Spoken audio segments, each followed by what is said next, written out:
ಹಾಸನ ಜಿಲ್ಲೆಯ ಮಲೆನಾಡು ಭಾಗದಲ್ಲಿ ಕಳೆದ 4 ದಿನಗಳಿಂದ ಸುರಿತಿರ್ತಕ್ಕಂಥ ಮಳೆಯ ಆರ್ಭಟ ಇವತ್ತು ಕೂಡ ಮುಂದುವರೆದಿದೆ.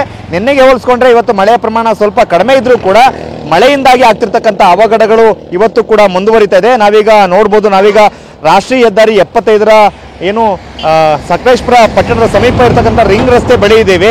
ಇಲ್ಲಿ ಈಗ ಒಂದು ಗುಡ್ಡದ ಮಣ್ಣು ರಸ್ತೆಗೆ ಕುಸಿದು ಬಿದ್ದಿರ್ತಕ್ಕಂಥದ್ದು. ಸೊ ಮೇಲ್ಭಾಗದಲ್ಲಿ ಸಾಕಷ್ಟು ಮನೆಗಳು ಕೂಡ ಇದ್ದಾವೆ. ಈ ರಸ್ತೆಯನ್ನು ಯಾವಾಗ ಈ ರೀತಿ ಕಡ್ದಾಗಿ ನಿರ್ಮಾಣ ಮಾಡಲಾಯಿತು ಆವಾಗಿಂದನೂ ಕೂಡ ಮನೆಯಲ್ಲಿ ವಾಸ ಮಾಡ್ತಕ್ಕಂಥ ಆತಂಕದಲ್ಲೇ ಜೀವನ ಮಾಡ್ತಕ್ಕಂಥ ಸ್ಥಿತಿ ನಿರ್ಮಾಣ ಆಗಿದೆ. ನಾವು ಮೇಲೆ ನೋಡ್ತಾ ಇದ್ದೀವಿ, ಅಲ್ಲಿ ಒಂದೆರಡು ಕುಟುಂಬಗಳು ವಾಸ ಇದ್ದಾರೆ. ಮತ್ತೊಂದು ಇನ್ನೊಂದು ಬದಿಯಲ್ಲಿ ಈಗಷ್ಟೇ ದೊಡ್ಡ ಪ್ರಮಾಣದ ಬಂಡೆಕಲ್ಲುಗಳ ಜೊತೆಗೆ ಇದಕ್ಕೆ ರಸ್ತೆಗೆ ಕಟ್ಟಿದ ತಡೆಗೋಡೆಯೂ ಸಹ ಜೊತೆಗೆ ಕುಸಿದು ಬಿದ್ದಿದೆ. ಸೊ ನೋಡ್ತಾ ಇದ್ದೀವಿ, ರಸ್ತೆಯ ಸುರಕ್ಷತೆಗಾಗಿ ಕಟ್ಟಿದಂಥ ತಡೆಗೋಡೆ ಇದು.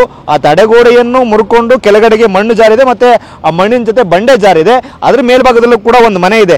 ಆ ಕುಟುಂಬದವರು ಯಾವಾಗ ಇಷ್ಟು ಕಡಿದಾಗಿ ರಸ್ತೆ ನಿರ್ಮಾಣ ಮಾಡಿದ್ರೋ ಆವಾಗಲೇ ಮನೆಯನ್ನು ಖಾಲಿ ಮಾಡ್ಕೊಂಡು ಹೋಗಿದ್ದಾರೆ. ಯಾಕೆಂತಂದ್ರೆ ಯಾವಾಗ ಬೇಕಿದ್ರೂ ಕೂಡ ಆ ಮನೆಗೂ ಕೂಡ ಹಾನಿ ಆಗ್ಬೋದು, ಮತ್ತಷ್ಟು ಮಣ್ಣು ಜರುಗಿದ್ರೆ ಆ ಮಣ್ಣಿನ ಜೊತೆ ಮನೆಯೂ ಕೂಡ ಕುಸಿದು ಕೆಳಗಡೆ ಬರ್ಬೋದು ಅಂತಕ್ಕಂಥ ಆತಂಕ ಸಹಜವಾಗಿದೆ. ಹಾಗೆಯೇ ಆ ಕುಟುಂಬ ಮನೆಯನ್ನು ಖಾಲಿ ಮಾಡಿದೆ. ಇದು ನಿರಂತರವಾಗಿ ಕಳೆದ 3-4 ವರ್ಷಗಳಿಂದ ಕಂಡು ಬರ್ತಿರ್ತಕ್ಕಂಥ ಚಿತ್ರಣ ಇದು. ಮಳೆ ಜಾಸ್ತಿ ಆಗುತ್ತೆ, ಜಾಸ್ತಿ ಆದಾಗ ಸಹಜವಾಗಿಯೇ ಶೀತ ಜಾಸ್ತಿಯಾಗಿ ಈ ರೀತಿಯಾಗಿ ಮಣ್ಣು ಕೆಳಗಡೆ ಕುಸಿದು ಬರ್ತಕ್ಕಂಥದ್ದು ಆಗ್ತಾ ಇದೆ.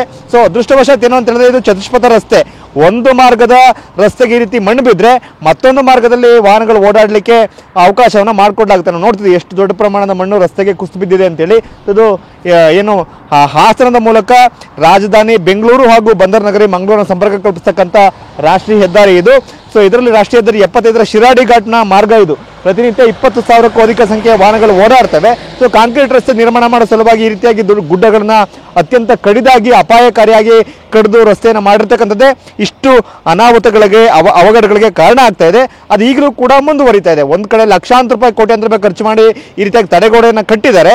ಸೊ ಆ ತಡೆಗೋಡೆಗಳು ಆ ಮಣ್ಣಿನ ಜೊತೆಗೆ ಕುಸಿದು ಬಂದು ಈಗ ಒಂದು ಕಡೆ ದೊಡ್ಡ ಪ್ರಮಾಣದ ಹಣವೂ ಕೂಡ ನಷ್ಟ ಆಗ್ತಾ ಇದೆ, ಮತ್ತೊಂದು ಕಡೆ ಜನರಿಗೆ ಆತಂಕ ಕೂಡ ಸೃಷ್ಟಿ ಆಗ್ತಾ ಇದೆ. ಸೊ ಮಳೆ ಹೆಚ್ಚಾದಂತೆಲ್ಲ ಈ ರೀತಿಯಾಗಿರ್ತಕ್ಕಂಥ ಅವಘಡಗಳ ಸರಣಿ ಮುಂದುವರಿತಾ ಇದೆ. ಇವತ್ತು ಕೂಡ ಮಳೆಯ ಪ್ರಮಾಣ ಸ್ವಲ್ಪ ಕಡಿಮೆ ಇದ್ರೂ ಕೂಡ ಮಳೆ ಬರ್ತಾನೆ ಇದೆ. ಅದರಿಂದಾಗಿ ಶೀತ ಜಾಸ್ತಿಯಾಗಿ ರಸ್ತೆ ಎಡಬದಿಗಳಲ್ಲಿ ರೀತಿಯಾಗಿರ್ತಕ್ಕಂಥ ಗುಡ್ಡ ಕುಸಿತ ಪ್ರಕರಣಗಳು ಆಗ್ತಾ ಇದೆ. ಕ್ಯಾಮರಾಮನ್ ಮಹೇಶ್ ಜೊತೆ ಮಂಜುನಾಥ್, KB, TV9 ಹಾಸನ.